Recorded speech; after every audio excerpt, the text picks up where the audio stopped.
First ಇಂದ ಅಣ್ಣ ಇವಾಗ ತಾನೇ ಸೂತ್ರಧಾರಿ ಅನ್ನೋ ಒಂದು ಸಿನಿಮಾ ನೋಡ್ಕೊಂಡು ಬಂದ್ವಿ ಅಣ್ಣ. ನಾನು ಆಗ್ಲೇ ಹೇಳಿದೆ ಇವಾಗಲೂ ಅಂತ ಇದ್ದೀನಿ. ಏನಂದ್ರೆ ನಮ್ಮ ಕನ್ನಡ ಇಂಡಸ್ಟ್ರಿಯಲ್ಲಿ ಥ್ರಿಲ್ಲರ್ಗಳು ಬರೋದು ತುಂಬ ರೇರು, ತುಂಬ ಕಡಿಮೆ ಥ್ರಿಲ್ಲರ್ಗಳು ಬರೋದು.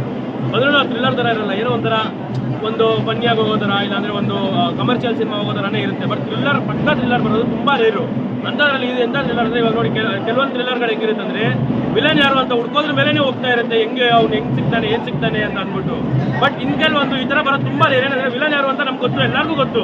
ಬಟ್ ಏನಕ್ಕೆ ವಿಲನ್ ಸಿಕ್ಕಾದ್ಮೇಲೆ ಕತೆ ಹೋಗ್ತಿರತ್ತೆ ಗೊತ್ತಾ, ಅದು ಬಂದ್ಬಿಟ್ಟು ತುಂಬ ರೇರು ಬರೋದು. ಅಂಥ ಸಿನಿಮಾ ಇದು. ಪ್ರತಿಯೊಬ್ಬರು ಎಂಜಾಯ್ ಮಾಡ್ತೀರಾ ಸಿನಿಮಾನ, ಅಂದರೆ ಕಂಪ್ಲೀಟಾಗಿ ಎಂಜಾಯ್ ಮಾಡ್ತೀರಾ. ಸಿನಿಮಾ ಸ್ಟಾರ್ಟಿಂಗಿಂದ ಹಿಡಿದು ಎಂಡಿಂಗ್ ಕ್ಲೈಮ್ಯಾಕ್ಸ್ ಮುಗಿಯೋವರೆಗೂ ಕಂಪ್ಲೀಟಾಗಿ ಎಂಜಾಯ್ ಮಾಡುವಂಥ ಸಿನಿಮಾ ಸೂತ್ರಧಾರಿ. ನನಗೆ ಕೆಲ ಹೇಳಕ್ ಅಣ್ಣ, ನಾನು ಅಷ್ಟೇ ಅಣ್ಣ, ಡೈರೆಕ್ಟ್ ಅಣ್ಣ ಹೋಗ್ಬಿಡು ಅಣ್ಣ. ಜೋಶ್ ಒಂದು ಸೌಂಡ್ ಇಲ್ಲ, ಜೋಶ್ ಇಲ್ಲ ಅಣ್ಣ.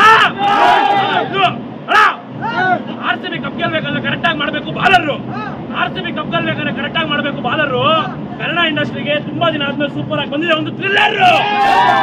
ತುಂಬಾ ದಿನ ಆದ್ಮೇಲೆ ಒಂದು ಸಕ್ಕತ್ತಾಗಿರೋ ಥ್ರಿಲ್ಲರ್ ತುಂಬಾ ದಿನ ಆದ್ಮೇಲೆ ಬಂದಿದೆ ಅಣ್ಣ. ಈ ಸಿನಿಮಾ ನೋಡ್ತಾ ಇರ್ಬೇಕಾದ್ರೆ ಚಿಕ್ಕ ಮಕ್ಕಳೆಲ್ಲ ಹೋಗ್ಬಿಡ್ತವ್ರೆ ಹಾರಿ ಅಣ್ಣ. ಸಿನಿಮಾ ನೋಡ್ತಾ ಇರ್ಬೇಕಾದ್ರೆ ಚಿಕ್ಕ ಮಕ್ಕಳೆಲ್ಲ ಹೋಗ್ಬಿಡ್ತವ್ರೆ ಹಾರಿ. ಯಾಕಂದ್ರೆ ಪ್ರತಿಯೊಬ್ಬರು ಸೀಟ್ ಎಡ್ಜಿ ಕೂರಿಸುವಂತ ಸಿನಿಮಾ ಸೂತ್ರಧಾರಿ. ಪ್ರತಿಯೊಬ್ಬರು ಸೀಟ್ ಎಡ್ಜಿ ಕೂರಿಸುತ್ತೆ. ಪ್ರತಿಯೊಬ್ಬರು ಥ್ರಿಲ್ಲರ್ ಅಲ್ಲಿ ಡೈರೆಕ್ಟರ್ ಸರ್ ತೆಗೆದಿದ್ದಾರೆ. ಪ್ರತಿಯೊಬ್ಬರು ಸಾರಿ ನನ್ನ ಫ್ರೆಂಡ್ ಅಂತ ಮಾಡ್ಬಿಟ್ಟಿದೆ ಸರ್. ಹಂಗ ನನ್ನ ಫ್ರೆಂಡ್ ಅನ್ಕೊಂಡ್ರೆ ಹಿಂಗೆ ಸರ್ ನಾವು ನೋಡ್ಬೇಕಾ ಬೇಡ ಸರ್ ನಮಗೆ ಒಂದು ಕಲ್ಸಿರುತ್ತೆ, ಆಡಿಯನ್ಸ್ ಕಲ್ಸಿರುತ್ತೆ. ಗೂಸ್ ಬಂಪ್ಸ್ ತರಿಸಬಾರ್ದು, ಆಡಿಯನ್ಸ್ ಕಲ್ಸು. ಗೂಸ್ ಬಂಪ್ ಅಂದ್ರೆ ಈ ತರ ಫುಲ್ ಫೈರ್ ಆಗ್ಬಿಡ್ತೀವಿ ನಾವು ಅಣ್ಣ. ಸಿನಿಮಾ ಮುಗಿದ್ಮೇಲೆ ಪ್ರತಿಯೊಬ್ಬರು ಚಪ್ಪಾಳೆ ತಟ್ಟಿ, ಈ ಸಿನಿಮಾ ಥ್ರಿಲ್ಲರ್ ಒಳಗೆ ಎಲ್ಲಾರನ್ನು ಮುಳುಗಿಸ್ಬಿಟ್ಟಿದ್ದಾರೆ. ನಮ್ಮ ಅಣ್ಣ ಚಂದನ್ ಶೆಟ್ಟಿ ಪ್ರತಿಯೊಬ್ಬರನ್ನು ಮುಳುಗಿಸ್ಬಿಟ್ಟಿದ್ದಾರೆ. ಚಂದನ್ ಅಣ್ಣ ಅವ್ರದ್ದು ಬರೀ ನೀವೆಲ್ಲ ನೋಡಿದ್ದೀರಾ. ಮ್ಯೂಸಿಕ್ ಓಕೆ ನಮಗೆಲ್ಲ ಇಷ್ಟ ಅಣ್ಣ, ನೋಡಿ ಎಲ್ಲರಿಗೂ ಇಷ್ಟ ಅಣ್ಣ. ಕಾಟನ್ ಕ್ಯಾಂಡಿ ಇಷ್ಟ, ಮೂಲೆಪುರಿಗೆ ಅವ್ರ ಸಾಂಗ್ಗಳೆಲ್ಲ ಇಷ್ಟ. ಬಟ್ ಆಕ್ಟಿಂಗ್ ಅಲ್ಲಿ ಎಲ್ಲರಿಗೂ ಇಷ್ಟ ಆಗ್ಬಿಟ್ರಣ್ಣ ಇವರು. ಬಂದ್ಬಿಟ್ಟು ಸೂತ್ರಧಾರಿ ಸಿನಿಮಾ ಅಣ್ಣ. ಟ್ಯಾಂಕ್ಸ್ ಅಲ್ಲ ಅಣ್ಣ, ಆಕ್ಟಿಂಗ್ ನೀವೆಲ್ಲ ನೋಡಿರ್ತೀರ, ಆಕ್ಟಿಂಗ್ ನೀವೆಲ್ಲ ನೋಡಿರ್ತೀರಾ. ಬಟ್ ಇವ್ರ ಮ್ಯೂಸಿಕ್ ಹೆಂಗ್ ಗೊತ್ತಾ, ಇವ್ರ ಮ್ಯೂಸಿಕ್ ನಾವೆಲ್ಲ ಫ್ಯಾನ್ಗಳು, ಹೌದು ನಿಜಾನೇ. ಬಟ್ ಅದೇ ಹೇಳ್ತೀನಿ ಕೇಳಿಸ್ಕೊಳ್ಳಿ ಅಣ್ಣ. ಝೀರೋ ಔಟ್ ಆದಾಗ ಎಲ್ಲರೂ ಅಂತಾರೆ ಡಕ್ಕು. ಸೂತ್ರಧಾರಿ ಸಿನಿಮಾಗೆ ಮೇಜರ್ ಹೈಲೈಟ್ ಇವ್ರು ಹೊಡ್ತಿರೋ ಮ್ಯೂಸಿಕ್. Double highlight music.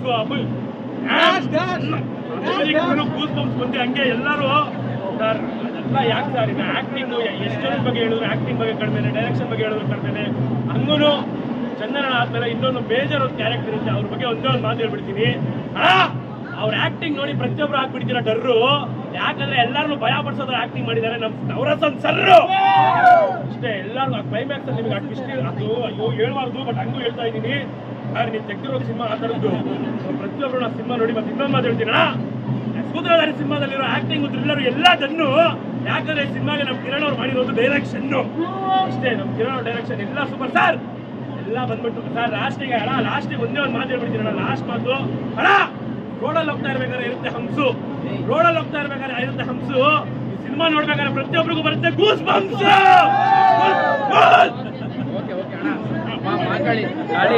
ಬಂದ್ಬಿಟ್ಟು ಸಿನಿಮಾ ನೋಡಿ ಎಂಜಾಯ್ ಮಾಡ್ತೀರಾ ಸಿನಿಮಾ. ಪ್ರತಿಯೊಬ್ಬರು ಬಂದ್ಬಿಟ್ಟು ಸಿನಿಮಾ ನೋಡಿ. ಕನ್ನಡ ಇಂಡಸ್ಟ್ರಿನ ಬೆಳೆಸಿ, ಕನ್ನಡ ಇಂಡಸ್ಟ್ರಿ ಒಳ್ಳೆ ಥ್ರಿಲ್ಲರ್ ಬಂದಿದೆ. ತುಂಬಾ ರೇರ್ ಥ್ರಿಲ್ಲರ್ ಬರೋದು, ಅಂತ ಥ್ರಿಲ್ಲರ್ ಬಂದಿದೆ. ಥ್ರಿಲ್ಲರ್ ಸಿನಿಮಾಗಳಿಗೆ ಬೆಳೆಸಿ. ಜೈ ಕನ್ನಡ. ಥ್ಯಾಂಕ್ ಯು ಅಣ್ಣ, ಒಳ್ಳೆ ಸಿನಿಮಾ ಮಾಡಿದ್ದೀರಾ. ಥ್ಯಾಂಕ್ ಯು ಅಣ್ಣ.